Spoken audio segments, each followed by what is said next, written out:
Hello everyone. Welcome to the first session in writing an API using a plain Golang.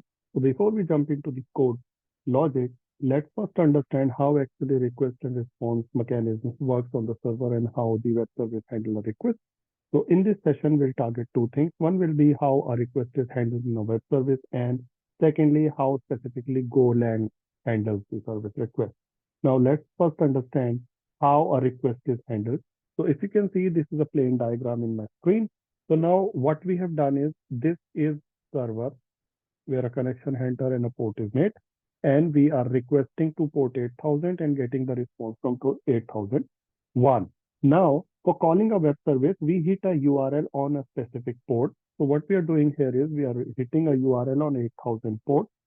Now the server is listening to this specific port, and whenever the request reaches to this port, it is always open to. So first of all, this port will always be open to accept the request, right? Or whenever the request reaches this port, the server handles this request from this port to the connection handler. Server basically pass on the request to this connection handler, says, this is the request, now you have to handle it. Now connection handler does all its job of doing the processing, applying the code, everything on top of it.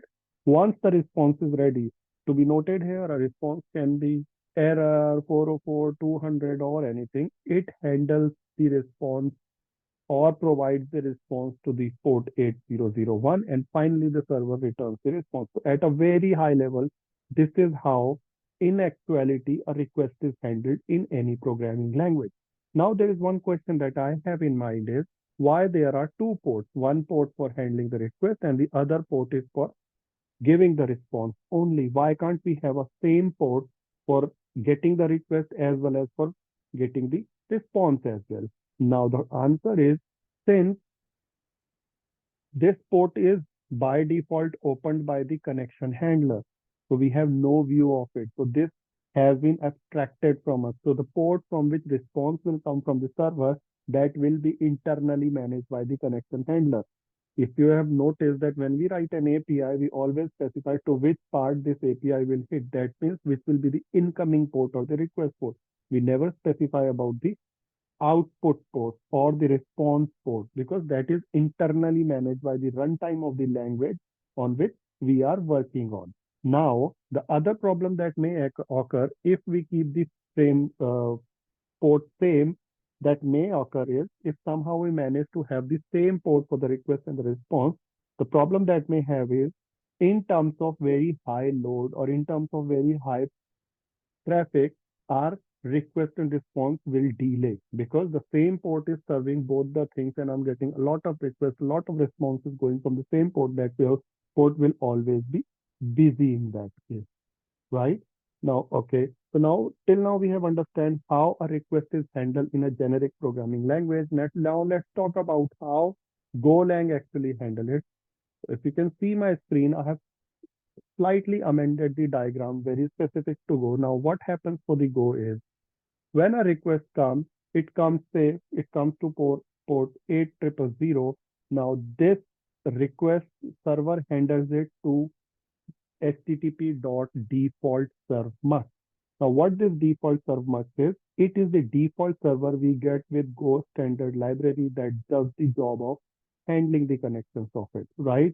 We will open a port in our server that we will where my app will accept the request, and this server will make sure that any request that reaches this port, right, reaches the default server, and once it reaches the default server, it will do the processing, ultimately return the output to it. Now, if we compare both the diagrams here, now see, it is the connection handler here. This is a generic term. Now, when we become very specific to Go, so now this whole you can say is the connection handler, and inside that connection handler, this http.default server is the server, specific server to which all the requests are being given to handle it. Now, once the HTTP default server is called for any request that is specific to a request, this server will make sure that the request is processed and response is finally provided to the callee. Now, once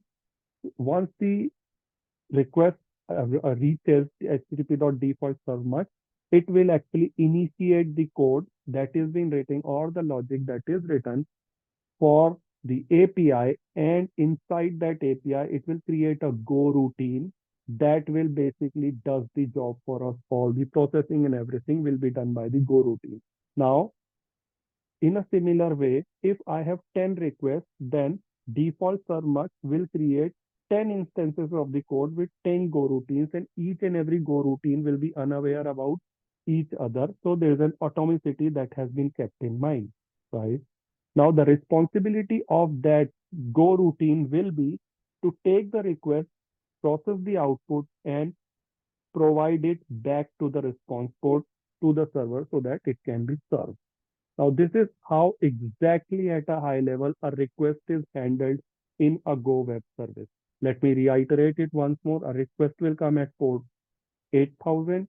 Now, from that port, the server will pass on all the request information to HTTP server. Now, HTTP server will create an instance or call the code that is being written. Now, that code will create a Go routine. Go routine will process everything, apply the logic, whatever has been written by the programmer, and then that Go routine will provide the output and everything back to then communicate to the default server that I am done with the job, and will provide the output to the port 80001, which is the response port, and finally the server will serve the response back. Now let's talk about HTTP a bit more, or let's talk about the Golang APIs or web services in a bit more. So to write an HTTP based web service in Go, what we have to do is we have to make use of HTTP package in Golang. That's the default package provided within the Go standard library. Now let's look into the documentation of it a bit more. So it says package HTTP provides HTTP client and server implications for implementations. Now we have four methods: get, head, post, and post form for HTTP and HTTP request. Now you see, even if so, this is how basically you can write a get request, a post request, or a post form request. Pretty simple. They are saying in a pretty simple format. Now we can also create a client, or we can also control the headers as well. You see, for control over HTTP client header, redirect policies, and other settings, we can create a client. So basically, we can add, remove, amend certain headers as well with it. Now to have a control over the transport, we can have control over proxies, TLS configurations, keep alive, compressions, and other settings. So these offerings are also there with it. Now there is one very specific thing that I want to talk about, and that is this. It says that starting with Go 1.6, the HTTP package has transport support for HTTP2 protocol when using HTTPS. That means if you're using HTTPS, that means your server will always already by default fall back to the HTTP2 protocol. Now, if you want to use HTTP1, then program must disable the HTTP2 can do so by setting the transport TLS next proto or server.TLS next proto to a nil. So this specific thing I will show you programmatically as well when we write the program for the web service using a plain Go in our next session. There is one important thing as well that I have read here is they say that client must close the response body when finished with it, else it may cause your API to have memory management issues. That means that the response body is not closed by. You have to call a close method on the response body. And it's always good to make use of defer, because in case of error here, defer will always be called and it will close the response body for you. So this is all about the high level information about how a request is handled in Go, and what the package is offering. Default standard library package in Go is offering too. Now in the next session, we'll understand how we can write the web service or an API in plain Golang. Thank you very much, guys.